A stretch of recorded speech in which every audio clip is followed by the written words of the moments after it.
Endgame automates the hunt for both known and never-before-seen adversaries in enterprise networks. Built on unique knowledge on the adversary's tools, techniques, and tactics, Endgame's centrally managed agent prevents, detects, and responds to advanced adversaries in the earliest stages of the kill chain without prior knowledge. Endgame, automate the hunt. Today's determined attackers easily bypass even the most advanced network defenses. Trying to ramp up staff to detect their backdoors can cost thousands of dollars and take months, even years. With Active Countermeasures AI Hunter, we enable junior analysts to detect even the most advanced backdoors in a matter of hours. Sign up for a demo and purchase our product today by visiting activecountermeasures.com/PSW. Active Countermeasures. Make every analyst a hunter. Welcome back, everyone, to Paul's Security Weekly. Again, I forgot to pick up my keyboard. DerbyCon is holding its first ever mental health and wellness workshop to support their efforts. Please go to derbycon.com/wellness to find out more information. Also, the Security Weekly crew will be at DerbyCon, probably also in need of some mental health wellness for sure on multiple fronts. But we will be there. We will be selling our stuff, swag, at the booth. We've also, actually, I think tomorrow, next week, we're reaching out to folks. We will be doing briefings and some interviews at DerbyCon for the first time. Very nice, but people got to get their T-shirts, stickers. T-shirts and stickers will be there if you work for a vendor or are giving a presentation, or you work for a PR company, or you're going to be in attendance to the conference and you want to do a briefing, which is where we learn about your company and your technology, or you want to do an interview, which if you work for a vendor, likely we're going to go through the sales process. But if you're giving back to the community in some way that benefits the security community and doesn't cost anyone any money, then we're happy to do the interview completely for free. That's our policy. We've pretty much stuck to that since the beginning. I formalized the policy a couple of years ago, and that's how we run. So, nice. Yeah, it's awesome. Is that a strict policy? It's well, becoming. Do you use a strict policy? I use strict. Yes, it's a very great segue, Patrick. To speak to that, it is becoming more and more of a strict policy. I was much looser in my casting for the show, I guess you could say. To have sessions? To have sessions with people, I was more less strict. Now I am definitely more strict. Yes. As I want to, well, I mean, the goal of the show is to give back to the community, right? So we want to be able to do that securely. And if it's free and it benefits the community, we'll give you a voice, right? If you've got a company or a product to pitch, that's fine. We're happy to work with you, but that's a totally separate process. Yes. So use strict. I was saying, because he talked about typecasting right, and being strict about typecasting. I'm like, there was a PHP setting for use strict, and then I couldn't remember what it did, and it had nothing to do with typecasting. No, not really. It doesn't. No, it has to do with session handling. Yeah, it was session. Yeah. If the use strict mode is turned on, it's something like the server checks to make sure that the session ID that is received back from the client is one that the server set. If not, it just kind of creates its own and sends it back. So, yeah, there's all kinds of different fun and changes with PHP all the time. Oh yeah, to make it secure right out of the box. Insecure, right? Or more less secure, more. Anyway. Okay. PHP, please hack PHP. Oh, I wanted to start with this story. Which one? Because it was just the most ridiculous story that I've seen in a long time. Because the headline reads, "How doorbell cameras are creating dilemmas for police in neighborhoods." And I read the article, and it tries to talk about what the dilemma might be, but it really never describes what I would define in the English language as a dilemma. Okay. So so what they're saying is, like, you've got this Ring doorbell as an example, and that's the one that I use, right? And I noticed some suspicious behavior, and instead of notifying the police first, I post it to social media. Right. Post a picture or video, social media, and then I notify police. And they're like, well, it poses a dilemma for police and hinders our investigation. I'm like, how? So? And the article never gives me any concrete evidence that it does. They talk about if you could misidentify or wrongly accuse someone, like a solicitor, of committing a crime.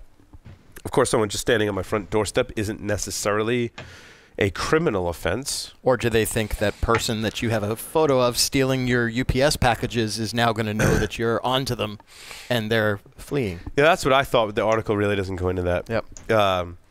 It's really, it's really a frustrating article to read. Like, you should read it just for the sheer fact that it's going to frustrate you.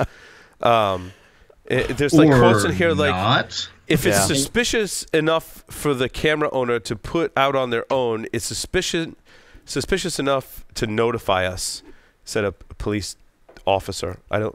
It is always fascinating, though, when people put those kind of things out. Like, there's various neighborhood websites that or groups that you can kind of belong to, and every so often you see somebody post on there and say, "Oh, check out what ran across my backyard last night," and you're expecting like a rabbit or something. I think the last one I saw was just some woman in a t-shirt and shorts just meandering right through somebody's backyard. Right. And they were like, "Who is that?" They were like, "I don't know. She's just walking right through my backyard." But I think that's a good awareness thing. Again, there's no criminal offense. Trespassing is a civil. It's a little scary. Offense at best, or it is a civil offense, I guess. And it's a criminal offense potentially. It depends on your state. Yeah. What if it's one of these states where guns are pretty prevalent and people are protective of their backyard, or a stand your ground state? Yep. Yeah, but if the person's not attacking you, well, again, I'm not a lawyer, but the way I understand it, a lot of people have a loose definition of standing on someone's property isn't a criminal offense the majority of the time. I was going to comment that this just seems like a civil suit waiting to happen because of profiling. Sure. Yes, and that I agree with, Jeff. I don't think that hinders a police investigation or creates a dilemma for police. I think that hindering a police investigation is a pretty serious matter. That can be a crime in itself. That actually is a criminal offense. And by posting the video, you're not hindering their investigation. You might be complicating it. Mm-hmm. You might be identifying or wrongly accusing someone of something, but that's not hindering an investigation. And that's where the article just went. I guess my point is, I think that doorbells provide a really good level of security. There have been vulnerabilities with them, sure, as with any other computing device in the history of mankind, pretty much. But I think it's a great security measure. And I think if you notice someone suspicious and you want to raise awareness in your community, much like our awareness programs work to raise awareness about security threats in an organization, you're doing the same thing. In fact, in the Ring platform, if someone else's doorbell picks on something else, something suspicious, and I'm not sure exactly how the algorithm works, but like I'll get an alert on my Ring doorbell that says, "Hey, people in your area have noticed this car," and either I don't know if it's user reported or if they have some algorithm to say, like, if they see the same car driving by houses in the same geographic region, that there's some bit that triggers that says this could be suspicious. Yeah. Yeah, I was thinking about getting one of those doorbell cameras. It sounds like you recommend it because they're certainly not inexpensive. No. Well, you can get cheaper ones now because a lot of companies have them. Okay. The Nest platform has a doorbell component to it. I'm not sure if Netgear's added one to Arlo. Ring definitely has one. And they've all kind of flip-flopped. Like, Ring started with the doorbell, then they went to security cameras. Yep. Whereas like Amazon, started with security cameras and then also introduced the doorbell. So like everyone's kind of playing catch up to have that full suite. Again, I just thought it was a pretty. So it sounds like your frustration is more with the journalism here. Yes, absolutely it is. For sure. All right, who's got? Well, it was a USA Today article. It was a USA Today. Yes. How often do we cite those on the air? It's true. Probably about as often as TMZ. Who wants to go next? Who's got a good story? Burp Suite 2 is available. Woo! The beta, anyhow. What's the big what's the big update, Jason, in 2.0? There's actually a lot. So for your Burp Suite user, there's going to be a lot of changes to it. This is beta, and they warn you all over the place, to don't switch over to it yet. But they've got a new crawler, which is always an issue.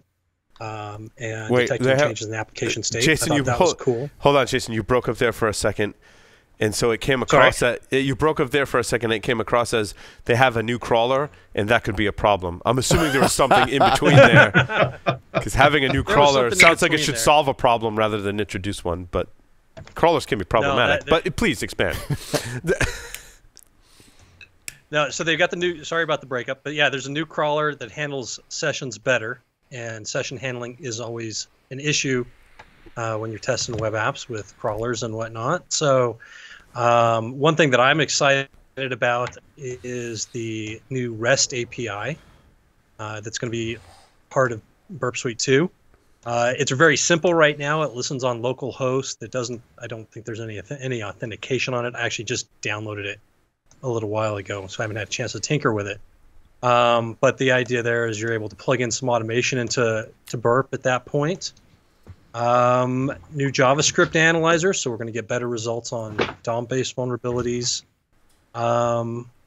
We've got just a lot of stuff in here that I think is going to be really, really pretty cool to use. Yeah, it seems like there's a lot more control over the live scanning in there now.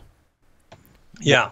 More threads, more ways to control, pause things at better points. In the free version or commercial It's version? currently only in the paid version while it's in beta. Because that live scanner was pretty specific to the paid version. Was it? Is there a live scanner? Go ahead, Jason. Sorry.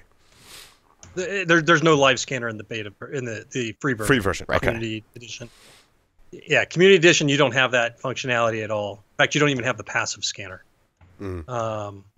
So you have to get the paid version. I guess the paid version was always so relatively inexpensive that I just always used the paid version. Absolutely. Yeah. There's probably no better value in any tools than how much is the paid version? $350, I think. Okay. You don't get better than that. Yeah. Well, other than Zap, I guess, as well, which is completely free and you do get a scanner. Completely free and you do get a scanner. Arguably not as comprehensive when I was testing it. Now when I think about that, I did always have the commercial scanner. Awesome. So yeah, cool stuff. Burp Suite 2. Check it out. Jeff, you pick a story, go around the room. Sure. Not necessarily a security story, but the first one I list there was, California has been fighting this huge, wildfire, and apparently they were, communicating with their cell phones, and they hit their data limit, and so Verizon throttled their bandwidth, which were causing communication problems. So just, not to pick on Verizon, but just sort of maybe an unforeseen outcome from, we all have reasons why we don't like the throttling that they're doing, but maybe this will make them rethink the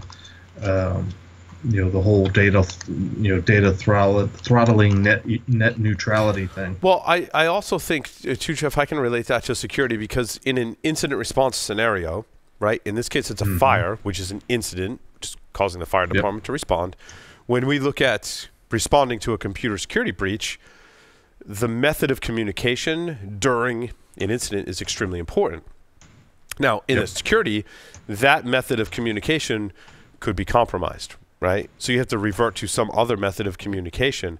However, to remediate the incident, communication is the most important thing, and you have to choose a communication mechanism and almost predict, like, if there are going to be problems with them, how will we deal with it? In other words, in computer incident response, we say we're going to use this Slack channel to communicate during an incident. But if an incident happens, someone forgot to re-register it, or it expired, or someone deleted it, and now there's an incident. We all go to the Slack channel and we go, oh crap, how are we going to communicate? Because we don't want to use email in case our email server was compromised. We don't want to use our internal chat servers or whatever because it could be compromised. So that's, I think, a real lesson in incident response, and to do tabletop exercises to try and help predict, right? And that's the purpose of a tabletop exercise, is to say, okay, use the firefighter example. You're responding to a fire, and so what are some injects? Well, one inject is all your cell phones stop working. Now what are you going to do? And so they've experienced that, and they have some backup communications mechanism. Now, in this case, Jeff, to your point, working with providers and having emergency responders maybe have some level of escalation or exception, or before you reach your data limit, I'm sure someone got a notification. I don't know. AT&T sends me notifications on my phone that I'm approaching my data limit. Can't you remediate the? I mean, they just charge me more money when I reach my data limit. But don't they throttle also me. Really? Do they throttle and charge me more money? Both, yeah. Yeah. probably. Yeah, they may do but both. my plan, they just throttle you once you hit whatever we've purchased. Go down to like 256K or something like that. Right. Carrier Yeah, I pigeons. happen to be on Verizon, and I get a notice. You know, we have a family plan, and I usually get a notice because somebody else has hit their limit, and you know, the throttling is going to happen. And I assume the throttling happens to everybody. You know, just whoever uses up the bandwidth first. I get the notice that, you know, so and so on this particular number is, you know, blown out your data. It's usually my son-in-law, but that's okay. It's all right. Not Kevin. What do you got for us? I'm actually just reading to actually continue on this because I just Oh, learned sure. a Yeah, please do. few things about this particular article. In that Verizon's response to this was that this was not a net neutrality issue, that this was a customer service issue. And one of the interesting things that this New York Times article is pointing out is that this actually came to light because it was filed a part of a brief by 21 states and the District of Columbia to restore net neutrality. So this is not a story that just came out. This is actually part of an attempt to bring back net neutrality. And Verizon's response to this is that they recognized that the throttling was happening during the time of the incident. And instead of uncapping it or unthrottling it, their response was, you have to update your plan, which I think is an ideal response during an emergency scenario. Right. So those are just two really interesting things. I would guess that was an automated response. If it was, then that's more understandable. That's not explicitly stated here. But I can see that definitely happening. It says it's a Verizon account manager. Oh, And interesting. a fire official was talking to him, asking for them to work with them and whatnot. All we need is a plan that does not offer throttling or caps of any kind. And basically, the Verizon account manager came back and said, you know, well, here's what you need to buy. Go buy a new plan. Wow. While you're fighting that fire. Right. Yeah, so all in all, While you're I just fighting the find it very fire, go buy interesting that this is obviously a challenge. This is things that should not be happening in an emergency scenario, but that the organizations, including the emergency service departments, are coming down hard about net neutrality, which is not something I would expect to have come out of the story. Now, for a story of mine, since I feel like every show we cover at least a breach of a week, there was an interesting one, although I wouldn't necessarily call it a breach, at least hopefully not. I'm sure many of our listeners attended Black Hat. If you did, someone found that you could enumerate via an unauthenticated API to pull all badge data. So the NFC badges that everyone was wearing, I was not at Black Hat, but I imagine they look probably something similar to that, was effectively... They actually looked just like that. There was like your fingers, Kevin, were like on the actual card. And that's a picture of me. Yeah. Perfect. Great. With Kevin's face right behind it. Yeah. Yeah. That's exactly what they That's look the like. Black Hat badge right there. There you go. Jeff has it. We're just joking. Oh, there you go. So There's a card with an NFC Well, chip. and that's what we're talking about. Yeah, right there. So the story is actually fairly interesting in that I guess there was some type of light or noise component to the badge, and the author of the research article I linked to got frustrated with this badge during a presentation and put it down. He took it off and put it near his phone, which caused some type of interaction, which is where he recognized that there's an NFC tag built into the badge. He ended up decompiling the Android app for reading these badges to recognize where it was calling home to him, whereupon he then automated the ability to just pull down attendee records, which included the actual name that was used to purchase the ticket, which can be independent of the name that you register with when you go on site. Oh, that's interesting. That's Okay. the real name. I didn't realize that when I read that story. You expect to be, say, on a badge that a vendor would want if they want to contact you. So I think it was there's it was limited set of information. I don't think your company and title was on there. Is that true? So they don't No. explicitly state within this. Yeah. It just says first name, last name, and then a whole bunch of Email. unreadable data. So Yeah. that could be at least directly from the tag, Right. or from the badge. What you can pull down from the API included a whole lot more, I believe. It was more, yeah. I would imagine that it's. I read this article and I had to go back and see if it was actually title, which I think. I mean, I don't know. We all probably have LinkedIn accounts where people could probably see that level of information. So I didn't really attach a huge. It wasn't like your social security number, your credit card number. It was your name, email address, maybe your title, where you worked. Also, keep in mind, some people don't fill out those fields when they register for Black Hat either. So don't think you're going to find, hey, look, I know everyone from the NSA that attended Black Hat. No, you don't, because they're not going to put that in their public registration information. So there's actually a screenshot within the art. I don't know why I keep making boxes with my hands. It's awesome. That's a screenshot. Yes. Watching from the visual component of the show. There is a screenshot that goes over everything he was able to pull out, which do include addresses, job titles, full names, phone numbers, states. Vogue. We're voguing. There's a lot more in here depending on what was actually entered. And, yeah, perfect. And Black Hat did fix the issue. I mean, the real issue here was the open API, obviously, which they did close down after who knows how many people figured this out as well. But again, I think the data set was pretty limited. I don't think it's a huge data breach, but I agree with but I think, Kevin, what you're saying is like this, the analysis and the process they went through was a really cool read. It's thankfully not, hopefully, a lot of sensitive information or even discovered on side of this individual who did responsibly disclose it, and the issue was fixed in what seems to be a timely manner. It does open up an interesting conversation about the information we give to conferences. How do we handle this? There's nothing you can really do, per se, other than not attend some of the major trade shows if you don't want to be exposed to certain things like this. Is what now RSA had the exact same issue, or it was similar this year. Hopefully this is not a running trend of badge scanning gone awry. Yeah, it certainly does seem interesting for the amount of money that you pay to go to Black Hat, that you're also needing to give them your information that's scannable, as opposed to DEF CON that's completely cached, completely anonymous, and not as expensive as Black Hat. The irony is definitely not lost on me that you're going to a security show and inadvertently giving up all of your information to a third-party vendor. Well, and what's interesting along those lines is, well, first, I'm not sure if you can opt out of the NFC card being dropped in your information being on the NFC card in your badge, which means you're also not in the database that would be accessible via this API. So I don't know if that's possible. I've never requested that of Black Hat since I've been an attendee in any shape, form, or fashion, or trainer or whatever. A lot of people remove the NFC card from their badge when they walk around and store it in their hotel room, where it's perfectly safe from hotel staff.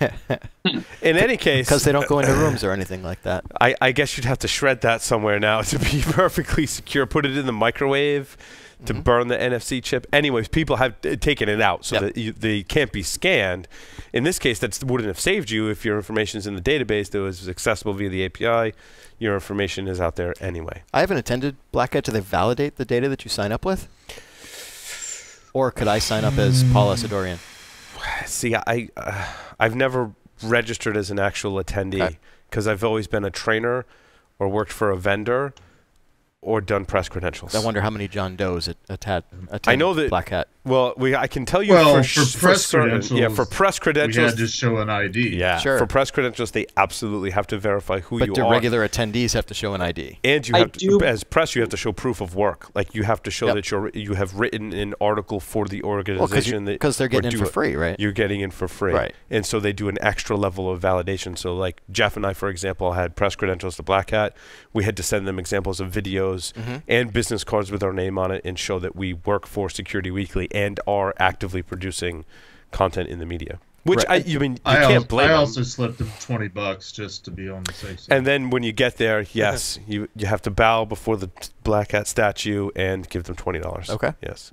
But you get free coffee and snacks in the press room, which is a bonus. That makes it all I took advantage of the coffee part. This would be an interesting question to our listeners. Are you ID'd at major conferences? Do they validate that? And do you have any tricks to help safeguard your personal information at major conferences we all have to attend? I know. Just attend as McLovin. At SANS, specifically, I do remember that you are in. They give you, or at least they used to when I attended SANS conferences and registered. They give you complete control over what you want printed on the outside of your badge when you're walking around. So if you didn't want everyone to know where you worked or who you were, for example, you could print an anonymous badge. There's a pretty high percentage of military and government personnel that attend SANS conferences that may, I don't want people to know who I am. There's no need for that in the interest of, clearance, and depending on the department they work in. However, I don't know how much control you have over what registration information gets submitted. Right. Like in the conferences that I run, the only reason that we take information on people is when they actually show up. So that way we know we're giving admission to the person that signed up. Yes. So I guess there has to be some validation. Sure, but beyond that, like if somebody can show up with and give me one of the names that's on the paper, and okay, great, USC drew in. Right. Yeah. Exactly. So because the only other reason that you would want accurate information on there is because the conference sells that or makes that available to others. Well, and that's happened in the past with some conferences that does. And hopefully now with GDPR that's kind of the nail in that coffin that you'd have to opt in. I'm always a big fan of the opt-in. But I can certainly say I definitely use strict on my conferences. That data is all just kind of thrown away. We don't share that with anybody. Right. And if you are going to share it, I mean, maybe let people are okay. Let them opt in and say, yeah, it's okay to share it.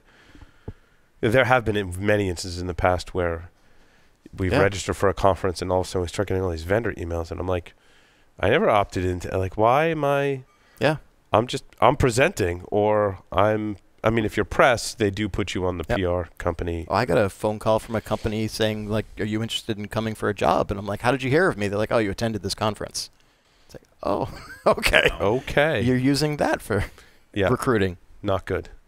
Apache Struts has a new vulnerability, remote code execution flaw, CVE 2018-11776, and it is a remote code execution vulnerability, very different from the now infamous exploit of Struts last year in 2017 that bit Equifax, which was, I just had it. I was going to sound like all smart, like I memorized it. CVE 2017-5638, of course. Right, that one. With that one, which was Equifax. So, yeah. But this is a new and updated Struts vulnerability. This is a new and updated Struts vulnerability. It is a new one. Yep. And so I was talking on Twitter shortly before our broadcast with Gossie the dog, and he was saying something about how I think he posted Krebs' article on this, and he was saying, well, to be fair, there have to be a lot of very deliberate misconfigurations having to be done for this thing to be exploited. And we were kind of going back and forth a little bit about, well, how often do things get misconfigured, ha ha ha. But I wanted to read a statement that he made, which should give all of us pause. He said that the people who found this bug told me the biggest request for info they've had is enterprises asking if it applies to Struts 1.x, which went end of life in 2007. It's pretty clear that no one wants to update Struts, which is very telling of that technology. When you write your code for a specific version and you're kind of stuck on that version, that's just for more than 11 years. Terrible, awful architecture. I think that could probably speak to both functional and security issues that would arise from that. That's just my assessment. Well, beyond us saying bad, is there a reasonable alternative for all the companies out there that are stuck on the frameworks that have Struts implemented? Is there a reasonable alternative? It's a great question, Jeff, and it's so specific to the environment and the application. It's easy for us to sit here as pundits and say, well, everyone should be using DevOps, and if you've got something that's written in Java and Struts, you should just rewrite it or move it to a different platform and implement Agile and DevOps, and then you don't have this problem anymore, which is true.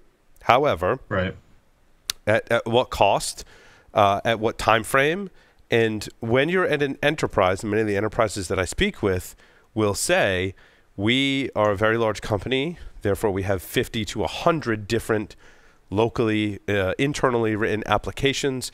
We have 1,000 developers.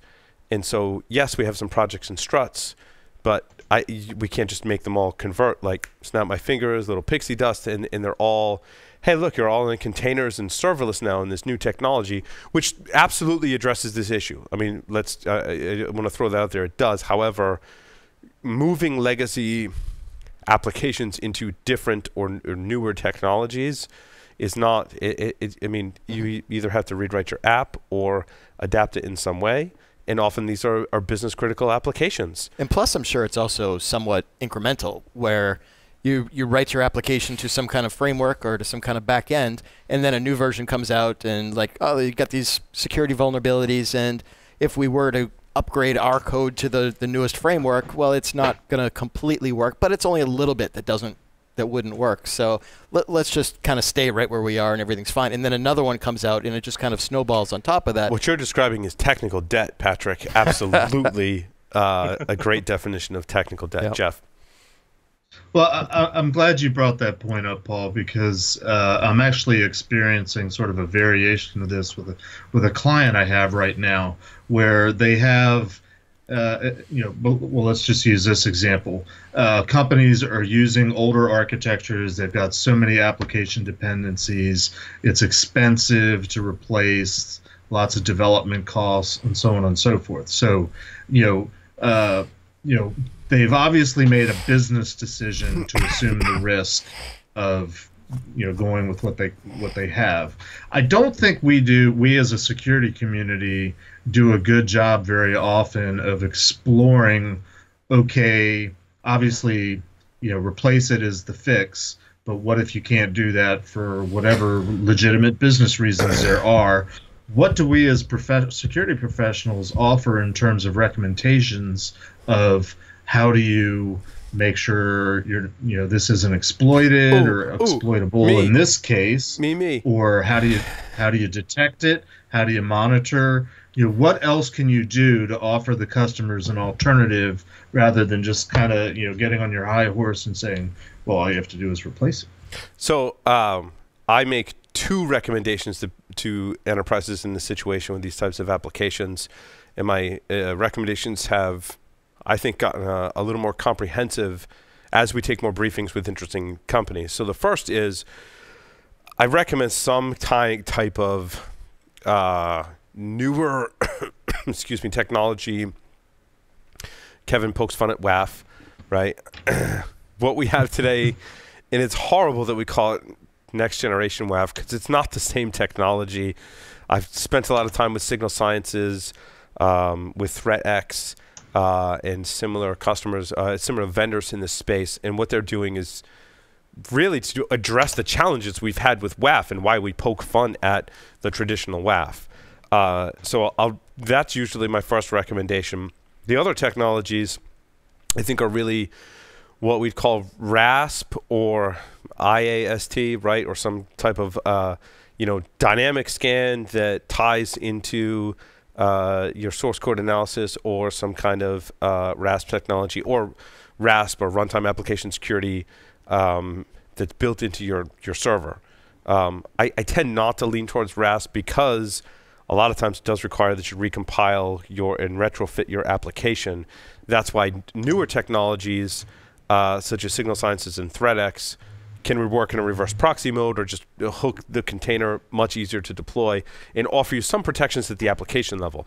Now, what we're talking about in this example likely is those technologies aren't 100% of the right solution to protect from. I'm attacking the infrastructure, the architecture. I'm attacking the application server or the framework in this case, or the web server, right? So as you get a little deeper down the stack, now it's not so much an application problem, it's a framework, it's an app server, or it's a web server problem, or it's an operating system problem. Like, then what do? You've got this legacy Java application. So there are companies, Versec is one that we did a briefing and a video with, that I really like their approach, because they're like, everyone's focusing, and they call it endpoint security, and they're focusing on end user workstations. But what technology of an agent lightweight agent can we put on the servers and the application servers to prevent this style of attack from happening if you can't update it?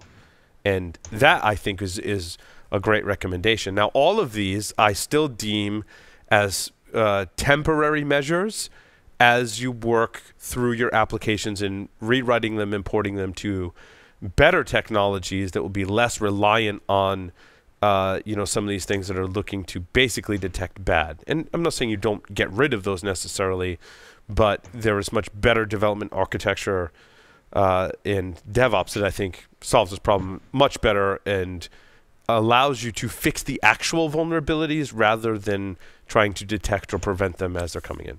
Jeff? Yeah, very important point at the end there.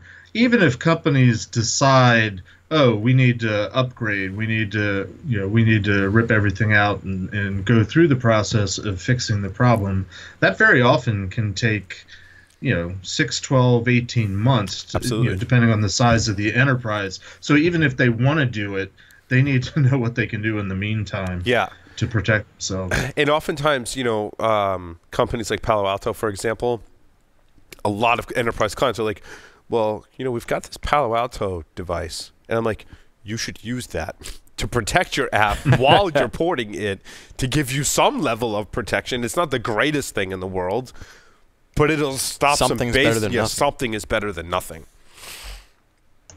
Most of the time. Most of the time. Unless it's Well, and it's important not to have that false sense of security. You don't want someone going, yeah, I got this legacy app, and I put a Palo Alto firewall in front of it that has some intelligence to basically, to your point, Kevin, act like a WAF. I mean, and again, I haven't dug into Palo Alto's recent, web application protection technology.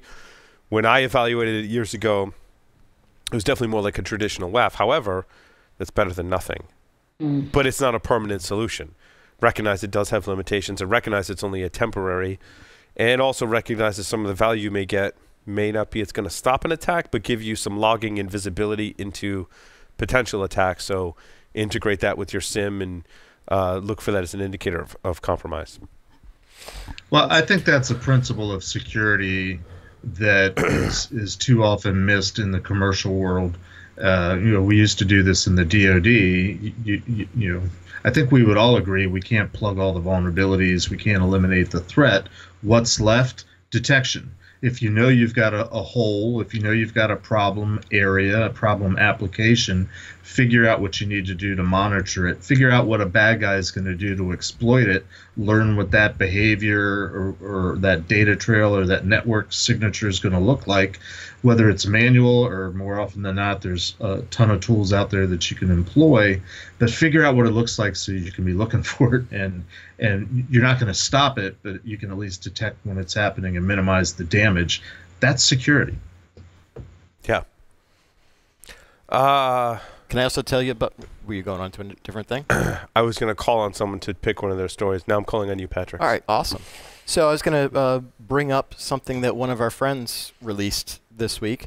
Our friend Chris Hednagi has his social engineering framework at his own website, and he updated it this week to include a section on kind of ethical behavior and social engineering code of ethics. So it was kind of neat to read through. I wonder if he included ridiculing people in the parking lot for their parking and driving abilities.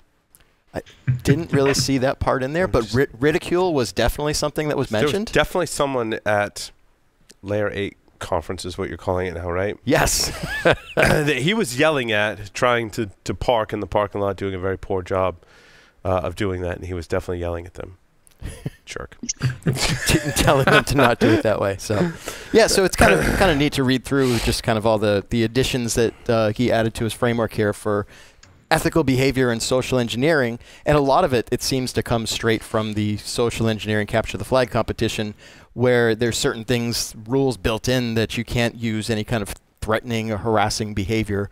You can't kind of use scare tactics. But I thought that's always been, well, I think that may have been in, until this time, right, a kind of an unwritten rule. Certainly in his rules for the social engineering challenge. Yes. Certainly, I'm sure you do social engineering engagements today, Patrick, right? When I did them too, that was always in the clause, in the contract, right? That you can't. like threaten someone's life to get their Right. password. Like Right. that's not on the table.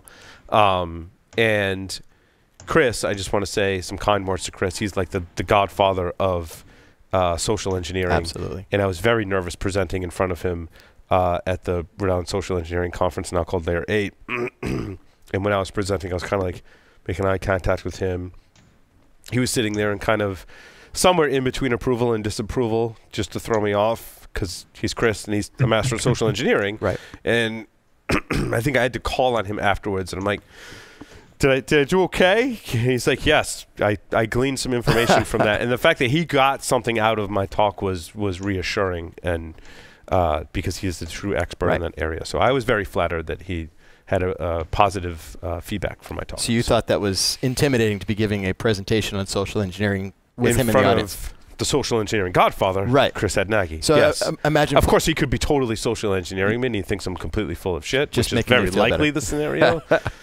So if you think that was But most importantly, you don't know. Right, exactly. Right. So that's how good he is at it. So. That's exactly. Yeah. So if you think that's intimidating, imagine trying putting on like the first of its kind social engineering conference with him in attendance and kind of overseeing it all and Right. hoping you don't completely embarrass yourself. Did he give you some positive? He did. Okay, good. Yeah, I'm glad. Yes, he did. He said it was. That's important. I mean, if we're going to do this in social engineering, like, Chris has to sign off on it or it's not real, basically. I It's really what it comes down agree. to.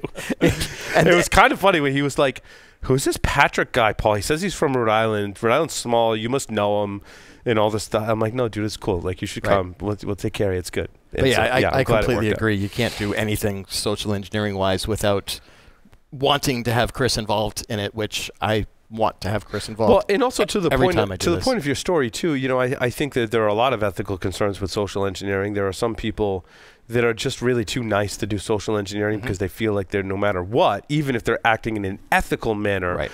they feel like they're cheating and lying to people, and they're very uncomfortable with that. Right. And I'm not saying people that are good social engineers are necessarily evil people that can, you know, that's just part of their persona and they don't care that they're lying and cheating people. I think that people that are good at social engineering are able to separate their emotions from the task at hand, where they can lie and cheat and steal and know that there's a greater good behind it, and separate that from their own beliefs and feelings about that type of behavior from the task at hand. Yeah, I think the way to look at it is not so much that you're lying, stealing, cheating to this person, this receptionist sitting there or help desk person, but you're educating them. Yes. You're kind of showing them how You're helping them. is going to work, right? I mean, you are attacking them in the beginning in the purest sense, but in the end, you're not negatively impacting their lives. It's a positive impact on their lives and the company as a whole. So you have to remember that when you're doing your social engineering, right? Which actually also I couldn't get past that. I'm a terrible social engineer, like phone social engineering. I tried my hand at it. Yep. I had some mixed success, and I'm like, this, my personality is just not for me.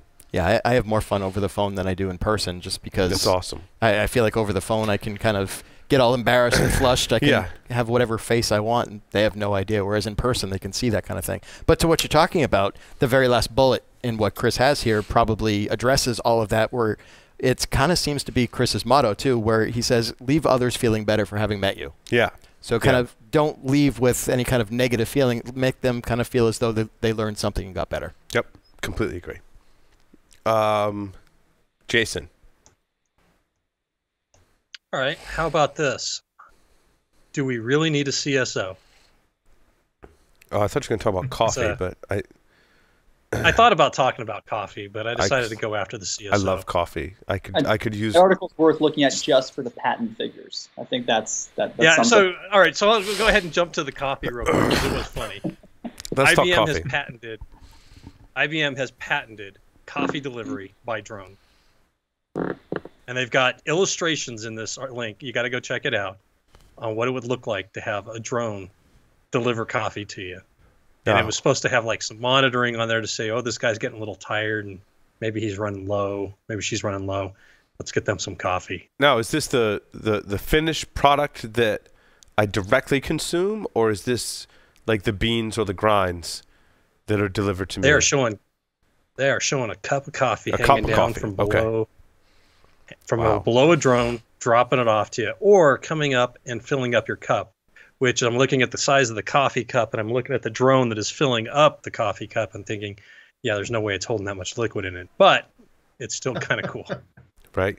I like the single sentence in the article. IBM was once a leading manufacturer of computer mainframes and desktop PCs. Now they make drones that deliver coffee. Right. Yes, I mean, you know, that's related. And you're right. The diagrams are pretty great, where they got these people-looking things that are invading their own personal space and holding hands. I wonder if Watson Yeah. made the drawings. I don't know. I would think Watson would be It's smarter either than this. that or a 5th grader. I'm just saying. So you can find all the stories, since we're referencing them, at wiki.securityweekly.com. This is episode 572. All right, Jeff. This story came out last week, but I didn't see that you covered it. Microsoft Flaw allows full multi-factor authentication bypass. Oh, I did not see this one. You did not see this one. Woohoo! I win. Good find. Yeah, no, that's awesome. No, so problem with the way they're doing it. Somebody else can read all the technical details, but they describe it as basically if you can make this exploit, it's like having a skeleton key, for a hotel. If you can do this once, you can do it all over the place. Cool. And that's with ADFS, Active Directory Yeah, Federation. ADFS. Yeah. So that's what the exploit Yeah, is. ADFS agents. Yeah, it says in there, anyone with a legitimate user ID and password combination can use any MFA key that's been generated on the system. I wonder if that's a typecasting vulnerability. It probably, dang it, It could very well Type could be, right? they're not using strict. See, I actually followed Sven's technical segment all the way through this week.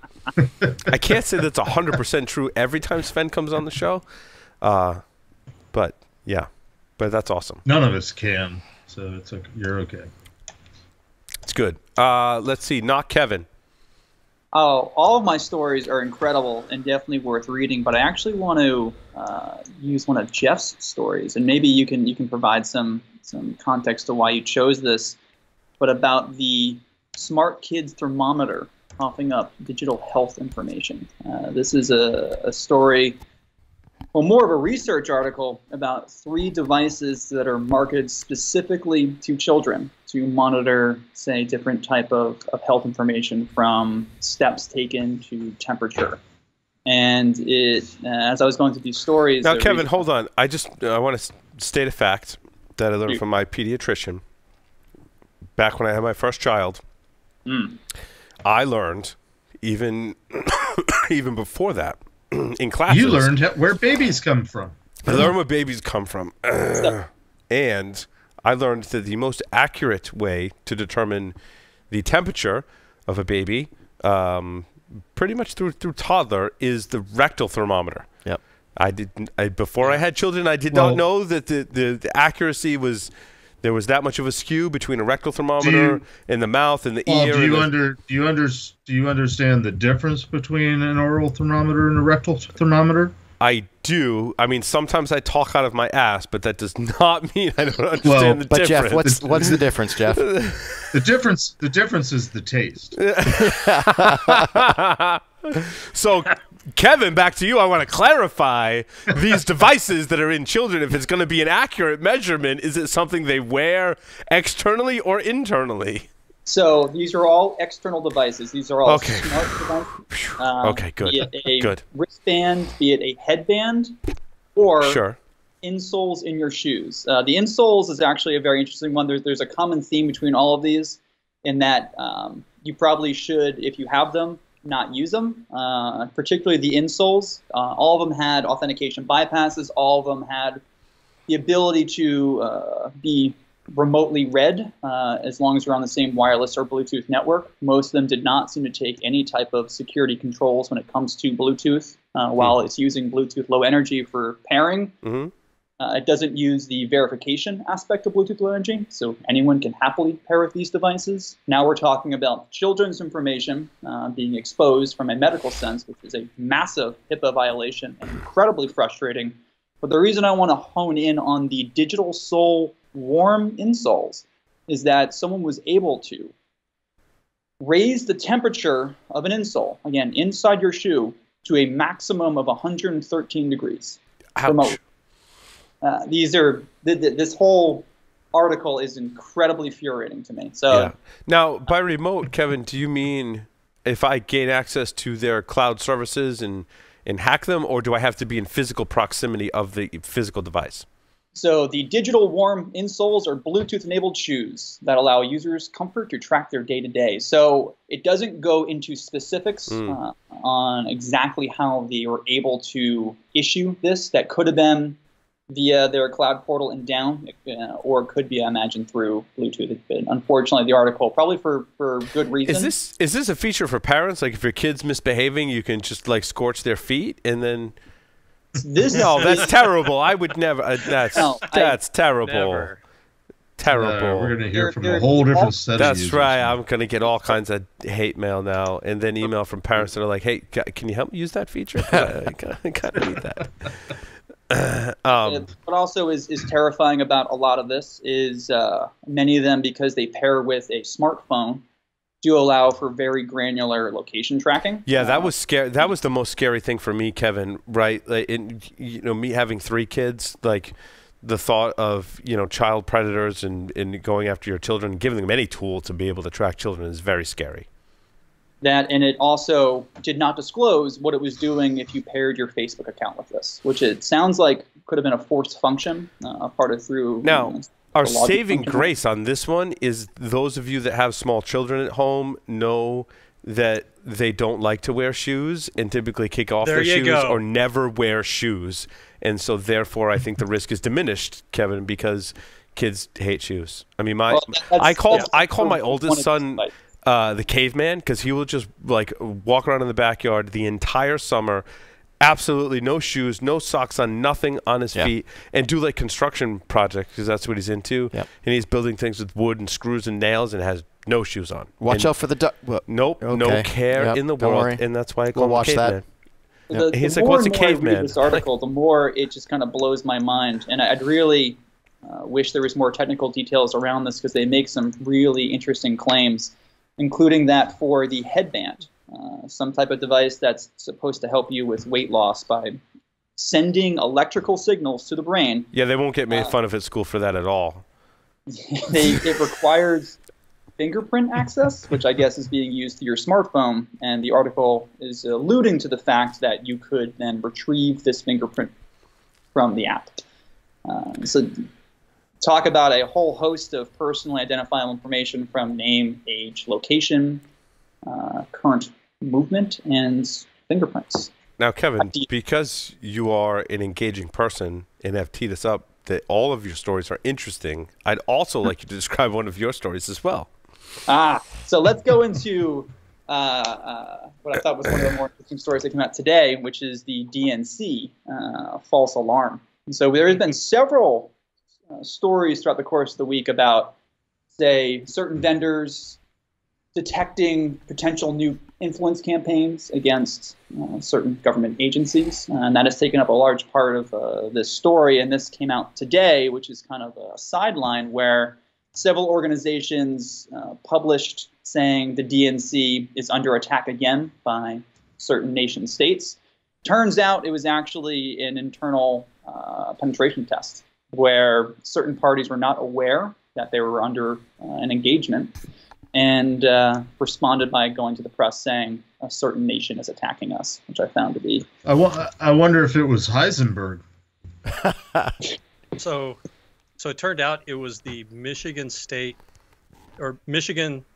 Democratic Party initiated an unauthorized test against the national, the DNC, is what I read. And so Michigan decides they want to check these guys out and see how they're doing.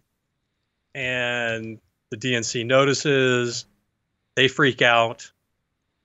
Everybody hits the presses because, well, we caught them. Go us, see we can be trusted. And then they find out, crap, this was...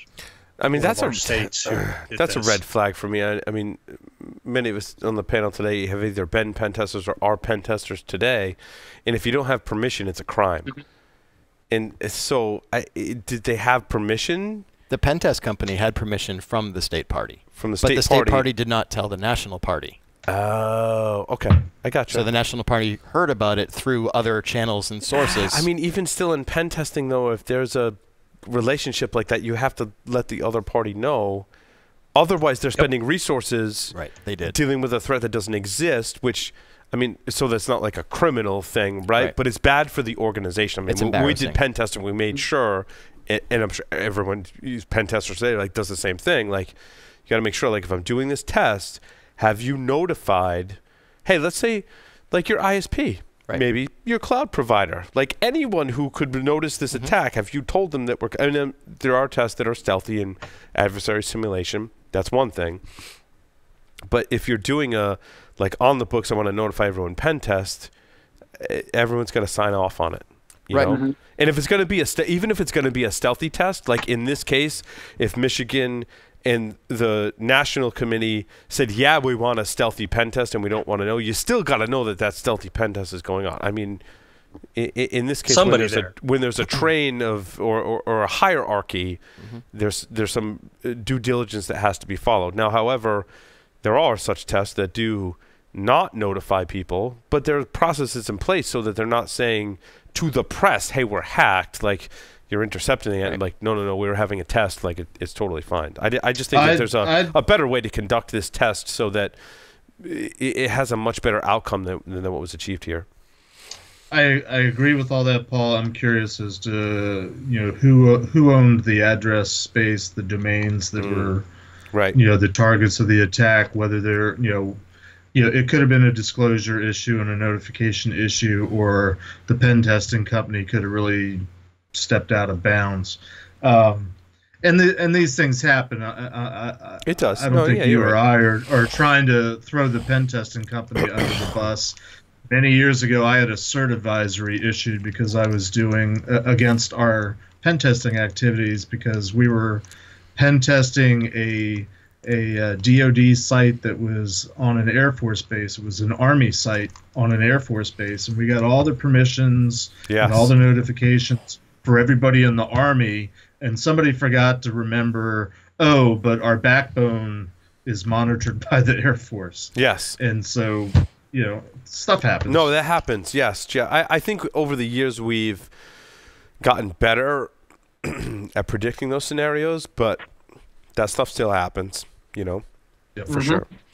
Yeah, from what I'm reading in there, it was they created a fake portal of the Vote Builder website, which seems to be a place that they house all the voter registration information.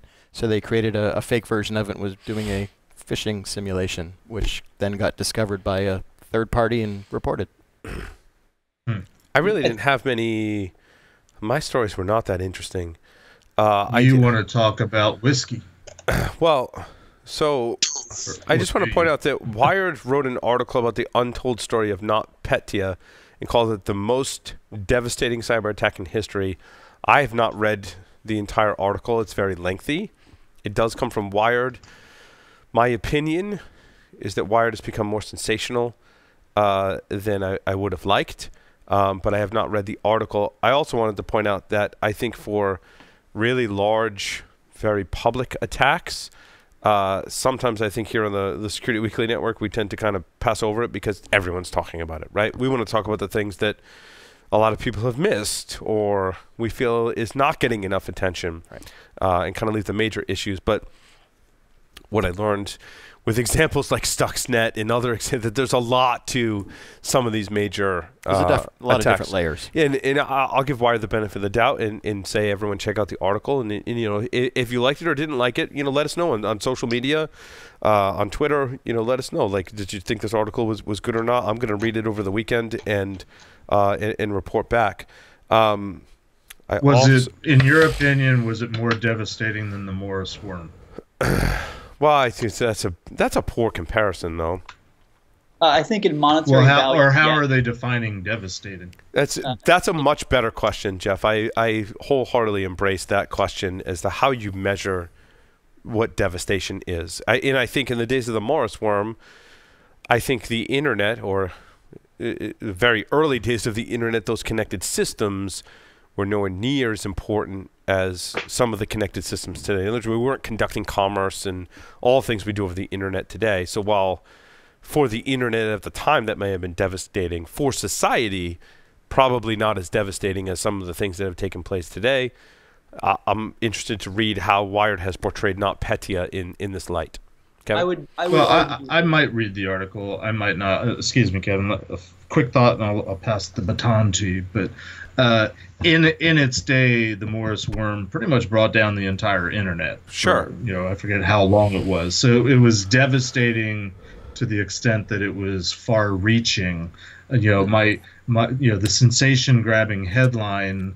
I'm asking what's devastating about it, and my first thought was because it was so pervasive and it hit so many companies at once. I agree with you that a lot more stuff is happening on the internet, so it'll be interesting to see how the article unfolds in terms of how they define devastating. Kevin? So if I may, Jeff, you're bringing up a really good point, in that time and place and context really matter here, and why I think they use the term devastating is probably twofold. One, there's a monetary value that can be drawn to it, as that NotPetya was not just a worm. It was purely designed for destruction. All it did was just destroy the drive. There was no recovery. There was no ransom. It was purely designed to destroy data, and it was very effective in doing so. So they actually draw comparisons of downtime for major organizations to how much it costs to recover. So the organization that they profiled, Maersk, the shipping line, they had to publicly report that they lost something like $700 million. That's a substantial amount. The devastating aspect beyond that is how many of their organizations, now that technology is connected to the internet, including hospitals. That's really where I see, it's one thing, bad enough, a shipping company that maintains a large portion of the economy being able to move X to locations for the world to work. But when you take down an operating room, that's a whole other ballgame. So it's almost but you're bringing up an interesting dichotomy though, because the implication. And they've got a whole sidebar that shows the cost to all these different companies in the hundreds of millions and billions of dollars. So devastating is it costs a lot of money. But as you said, what is even more devastating, perhaps in some people's way of thinking, is the potential to injure people or to actually end human lives because of hospital systems going down, which kind of goes back to my point. Which costs the hospital money in addition to loss of life, which is a double whammy. Ultimately, but I would like to think, and I'm going to stand on this, I would like to think that we care more about just money, that that the idea of a devastating attack isn't just because of how much it costs and how many different companies have to spend so much, that there's grander things that could go wrong. Yeah, like protecting. And that begs the question. I heard some stories recently about wrong side surgery. My wife, as a lot of people that works in the medical field, gained some of my insights from my wife's experiences working in the medical field. And wrong side surgery costs hospitals a lot of money. However, you can't translate that to doctors and healthcare professionals only care about the bottom line and the money aspect. They don't care about people's lives. And these are people that take care of other people for their job. They absolutely care about the patient. I think it's a double whammy. They've made a mistake or not done the due diligence that has led to a sacrifice in patient safety. In addition to, they've also caused some financial burden, which could then come full circle and also impact patient safety and patient health. So in the medical aspect, I think it's bad all around, and it's a very vicious circle that we have to help and work to protect, for sure. All I'm saying is something like the Morris worm, or what the Loft testified in Congress about the potential of bringing down the entire internet. Is there something out there today that would have all the devastating financial aspects and everything else that's, maybe hopefully it never happens. But that to me is the most devastating type of attack that would take out larger portions of the internet. Yeah, I mean, we could do a whole segment and define devastation in terms of cyber. I said cyber. Everyone drinks cyber attacks. I mean, with industrial control systems, healthcare, financial services, and attacking the financial system, and how that could impact everyone's everyday lives if you somehow disrupt the financial system at a particular government or country in the world. So actually would be a pretty interesting segment to do some threat modeling and talk about and define what is devastating. I want to move to something a little more lighthearted, and then we can come back to a couple of other people. Are you going to number 3? So number 3 ended up in there kind of like by accident. I was kind of on the fence as to what, like, if I wanted to put that in there. Larry has a tendency to take us like really down the rabbit hole. He's not here, so I think it's okay to talk about story number 1 and story number 3. I'll start with story number 3 since you mentioned it. Okay, good. Which kind of goes with number 2 if you read some of them too. True, yes. So 14 of the best sex toys for treating yourself and also your partner. And you're like, why, Paul, are you talking about that? Several months ago, a year or so ago, we interviewed RenderMan that was talking about vulnerabilities in sex toys. And I think there was a couple of things I gleaned from that. Well, a few things rather. Like, one, technology is amazing. Actually, the sheer scope of everything that was being presented was just astonishing. The technology behind it. However, you brought up a couple of different things. I think one is the privacy issue, right? I think the other is taking control of someone else's device and having that be a violation of that person was something that I had not considered until RenderMan kind of forced us to think about that. And to his credit, was the most adult person on the show that day. Some of the devices and device manufacturers that RenderMan mentioned were also mentioned in this article. So kind of like public service announcement. As technology advances, pay attention to some of the things we're talking about in the hacking community. Larry, RenderMan, and others have pointed out several flaws in a lot of these devices. Right. That it could be a safety issue, it could be a privacy issue, it could be a violation of you as a person issue. Which I think not everyone is automatically drawn to those conclusions when they see, sex toy being hacked. Like, security researcher just wanted to have a sensational. Like, no, there are valid reasons why these devices are being researched, and they're not all that dissimilar to story number 2 in the Internet of Things cheat sheet, which I thought was kind of a hot mess, kind of an article, which is kind of why I put it in there. It wasn't a cheat sheet. It was just kind of like random thoughts about. It was like an FAQ kind of thing. It was like random thoughts about IoT. It was really bad. I just wanted, if you want to read about IoT, don't read story number 2. Okay. That's why I put it in there, so you don't read it, ironically enough. Now, so really what you're saying about the security on the sex toys is that we're screwed. It sucks. Thanks for that, Patrick. Filling the role of Larry. Well, and the 14th one is an antibacterial to keep 1 through 13 clean. Also, a public service announcement. Make sure your toys are clean. See, I thought the first toy, I actually looked at the article before we started. I thought the first toy was like fascinating. What was the first toy? It was the first one where you can remotely control the device from your phone. And that's the Wii Vibe. Is that why you have your laptop on your lap? No, that's what RenderMan was. That's what RenderMan was talking about. It was a valid, could be a valid use case between two people who are in a consensual relationship, right? But what if a third party were to interject? There's also what if it's kind of your side hustle relationship. Yep. There's also that aspect. If you log into the wrong device. Lot of things to consider there. But WeVibe was one of the ones that RenderMan talked about, and so go back and watch that segment before you do your adult toy shopping, I guess. A new variation of Russian roulette. Now, what I found interesting is that there was another article that just made me cringe. It maybe I'm getting to be more curmudgeon hanging out with Jeff, or maybe I'm getting older, which is true. We're all getting older, but I feel old now. And there was a company that started out as one name. I forget what was their original name.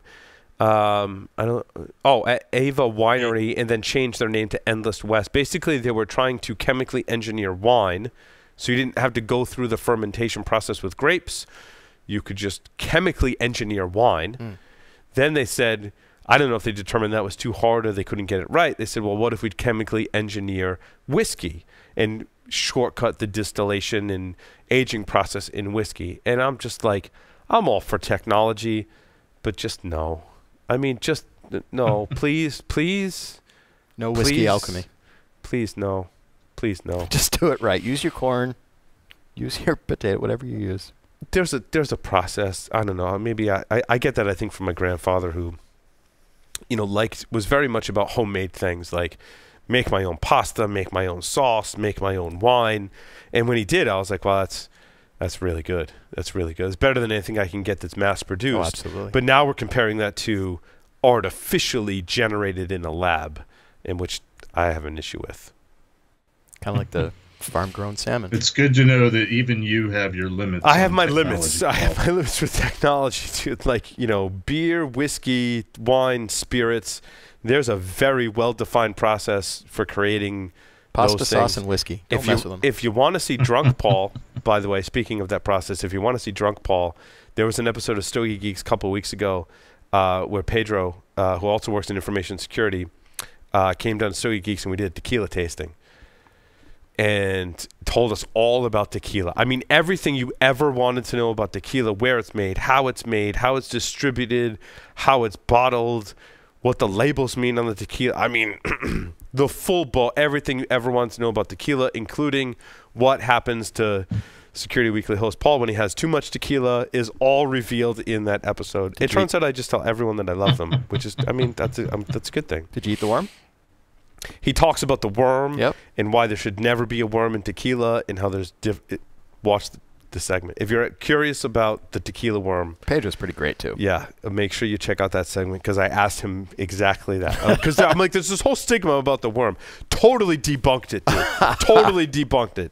He's like, it's ridiculous. And the tequila we had was like awesome. I mean, it was, you sip it like you do a bourbon or a scotch. And I remember in college getting some kind of tequila from Somerville, tequila, Mass. I got some tequila. So if you go to stogiegeeks.com, it's one of the more recent episodes. Scroll down on the front page in there, and you'll find it. And you can either listen or watch the video of me getting completely annihilated on tequila and trying to host a show. I talked a lot. A lot. Yes. So anyway, back to security. Any other stories that anyone else wanted to mention? Patrick, Jeff, Jason, or not? Nope. Kevin? Nope. I'm good. One more? No? We good? We're good. Alrighty. Well, thank you everyone for participating in this episode of Paul's Security Weekly. Thank you to our special guests, and thank you to everyone for listening and watching. We'll see you next time. Over and out.